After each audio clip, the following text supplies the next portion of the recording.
Okay, guys, what we have here is a dune buggy that we have been working on and making pretty much from scratch. Well, we're running into a problem.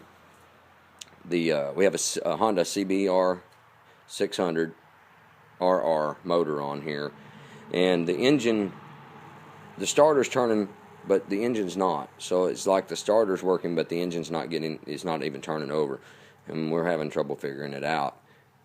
If anybody has any suggestions, please comment below and let us know before we go into spending a bunch of money on it.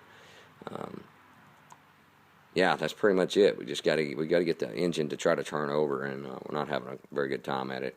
It's like the starter's engaging, but nothing else. If I'd had the battery here, somebody wouldn't run off with it. I'd have shown you exactly what I'm talking about. But if you could just let me know what you think below, I'd greatly appreciate it. Thanks.